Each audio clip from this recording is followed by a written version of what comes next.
Parfois, on voudrait aller dormir, mais la vie personnelle prend le dessus en rentrant du travail. À certains moments, on n'a pas le choix, il faut aller conduire ou aller chercher les enfants à l'école, ou on a d'autres rendez-vous. À d'autres moments, on profite de la journée pour faire un tas d'autres activités aux dépens de son sommeil. Ne pas dormir n'est pas sans conséquence sur notre organisme à court terme. C'est la fatigue, la somnolence, l'irritabilité, les risques accidentels. Et à long terme, c'est la prise de poids, l'hypertension, le diabète et les risques cardiovasculaires.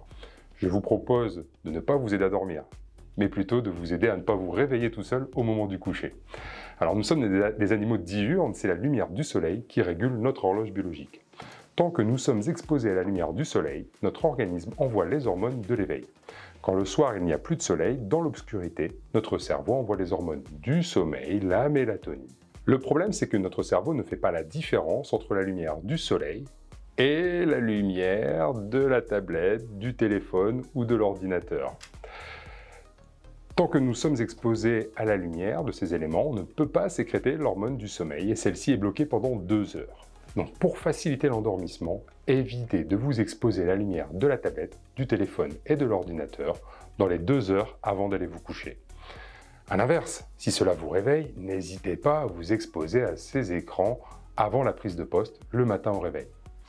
Et la télé, me direz-vous, est-ce que c'est la même chose? Eh bien non, comme la télé est plus loin, quand la lumière arrive à l'œil, elle est beaucoup plus faible, elle a beaucoup moins d'impact sur notre horloge biologique. Donc la série sur le téléphone dans les 2 heures avant d'aller se coucher, c'est non, sur la télé, c'est ok. Ceux qui trouvent que le stress les empêche de dormir ont tout à fait raison. L'hormone du stress, le cortisol, permet de donner l'énergie à notre organisme pour combattre ou pour fuir face à un danger. Il permet également d'être plus vigilant pour anticiper un éventuel danger.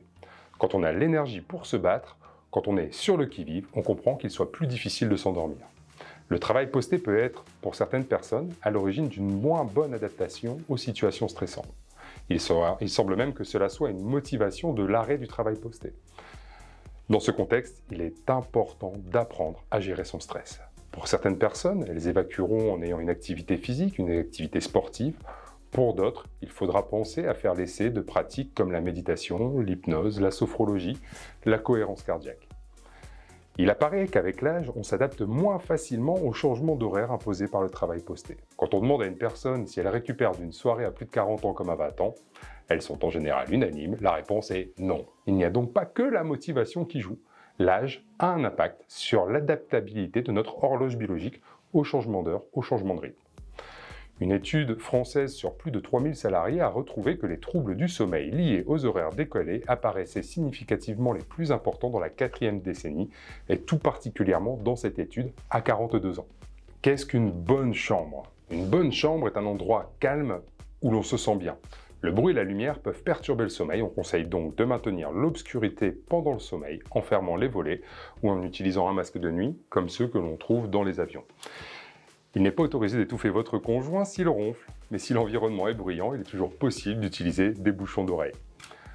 Au moment de l'endormissement, le corps perd 1,5 degré de température. En période de canicule, il est difficile de perdre ces degrés de température et l'endormissement est plus difficile. Lorsque l'on se couche plus tôt pour regarder la télévision au lit, on ne dort pas et on chauffe les draps. Puis quand viennent les signaux d'un sommeil à venir, les draps sont trop chauds, il est plus difficile de faire baisser la température corporelle et l'endormissement se fait donc plus tardif. La température de chambre recommandée est autour de 18 degrés, mais vous l'aurez compris, il faut éviter la télévision dans la chambre pour faciliter l'endormissement.